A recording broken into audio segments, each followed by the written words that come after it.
इकाई मध्य प्रदेश का जिला छिंदवाड़ा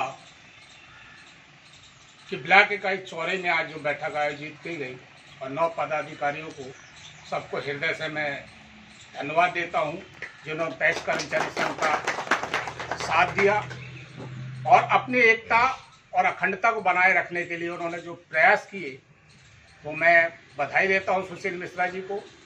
हालांकि कुछ लोग ऐसे हैं कि जो नहीं चाहते कि हम लोग संगठन में रहें या संगठन के रूप में काम करें, क्योंकि कुछ लोगों ने संगठन में पद को एक दलाली पद बना के रखा है। उस दलाली पद को मुक्त करने के लिए पैक्स कर्मचारी संघ की तरफ से ब्लॉक अध्यक्ष सुशील मिश्रा जी को जो एक कड़ी से जोड़ा गया है और साथ में उनके संघ में जो 4 पदाधिकारी जोड़ गए, सिर्फ आर्थिक शोषण को रोकने के लिए। आर्थिक शोषण रोकेगा तो कर्मचारी का विकास होगा, कर्मचारी का विकास होगा जब आर्थिक शोषण कम होंगे। दूसरा, कर्मचारी हित में जो लड़ाई का मामला है, अभी तक आपको शायद सब लोगों ने गुमराह किया होगा, पर मैंने कभी भविष्य में भी संगठन में 1 छोड़ 4 संगठन में चला रहा हूँ और चारों संगठन मैंने आज तक किसी को धोखा नहीं दिया, किसी के साथ में गलत अपशब्दों का उपयोग नहीं किया। परंतु क्यों लोगों को ऐसा लगता है कि शायद इन्होंने बहुत सी ऐसी प्रक्रिया कर दी, बीच बीच में पूरे छिंदवाड़ा जिले को सत्यानाश करके रखा। आज की परिस्थिति में मध्य प्रदेश में सबसे बड़ा संगठन अगर पैक्स कर्मचारी संघ मध्य प्रदेश है और 45 जिलों के साथ साथ में छिंदवाड़ा में 9 विकास खंड के साथ में आज मजबूत स्थिति में खड़ा हुआ है। कल हम लोग 1 दिवसीय धरना देंगे कलेक्टर को विक्रेताओं पे जो हो रही अत्याचार के विरुद्ध, और जो कम आवंटन मिल रहा है, कर्मचारी परेशान हो रहा है, विक्रेता परेशान हो रहा है, तो इनको सबको लेके हम लोग एकता का जो परिचय देने जा रहे हैं। कल हमारा वो आगामी आगाज जिले में एक बार पूरे जिले से लोग हमारे इकट्ठे होकर आगाज देंगे। दूसरा, एक आपके बीच में भी एक चर्चा का विषय चला होगा कि भाई कैडर नियम लागू हुए नहीं हुए। आज एक बात बताओ, 1/11/2019 को कैडर नियम लागू हुआ, क्या उसकी प्रतियां आप तक पहुंची? हाँ नाम उत्तर दे। नहीं पहुंचने का मूल कारण क्या है कि जो पदाधिकारी यहां बैठे वो निष्क्रिय हैं और निष्क्रियता की वजह से हम कोई जिले स्तर पर कार्यक्रम नहीं कर रहे, जिससे हमारे कर्मचारी को उसका लाभ नहीं मिल पा रहा। आज व्यक्ति ने जो कहा था, आज से 2014 में लगातार मैंने कहा था कि समिति के सभी वर्गों के सभी पदाधिकारियों के कॉमन कैडर नियम लागू किए जाएंगे। कैडर नियम लागू हुए, उसकी कॉपी हमारे पास है, हमने संबंधित जिला अधिकारियों को दिया है। 1-2-4 दिन में उसकी कॉपियां आप तक पहुंचने का प्रयास हम पूरा करेंगे। वेतन के मामले में ठीक है, कभी कैडर लागू नहीं हुआ जब तक वो वेतन का मामला, तो कलेक्टर दर पूरा जो 2018 में बढ़ाया गया था, उसके बाद अभी तक कलेक्टर दर किसी ने बढ़ाया है क्या? क्यों नहीं बढ़ रहा है?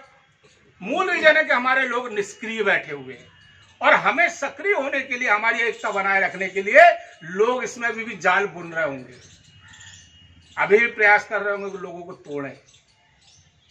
पर हम लोग बहते पानी हैं, हमको रास्ता बताने की जरूरत नहीं है कि जो 2008 में हमने एक बार रास्ता दिखाया था, 2019 तक वो संगठन रास्ते पे चलते रहा। पर 2019 के बाद जो संगठन में शिथिलता आई है और जो संगठन की गरिमाएं गिरी है, वो संगठन को बचाना अब हमारा दायित्व है। तीसरा, हमारे व्यक्ति को पदोन्नति क्रमोन्नति नहीं मिल रही। आज 100% में से 80% हमारे विक्रेता भाई में से ही प्रभारी प्रबंधक बने बैठे, सहायक प्रबंधक में से प्रभारी प्रबंधक बैठे। आर्थिक रूप से ये भी अपना शोषण कर रहे हैं या नहीं कर रहे?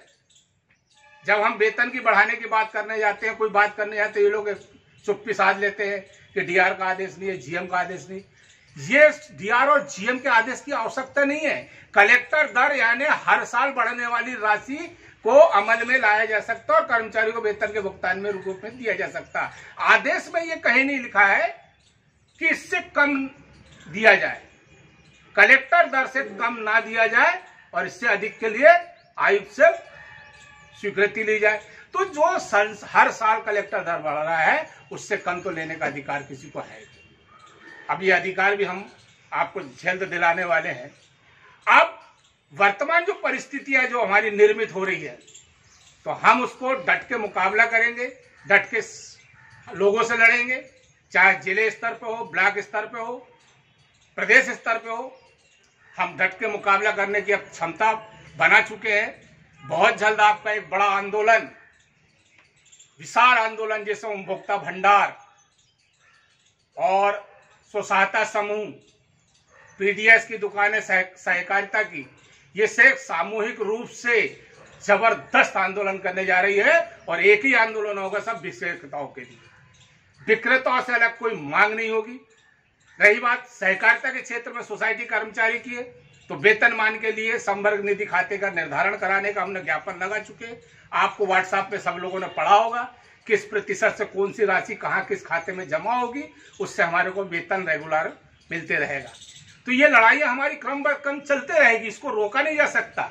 रोका जा सकता है गलत परिस्थितियों को लोगों को भिन्नता बका के या उन्हें बहका कर रोकने का जो प्रयास कर रहे हैं, उन्हें सब लोग समझाएं।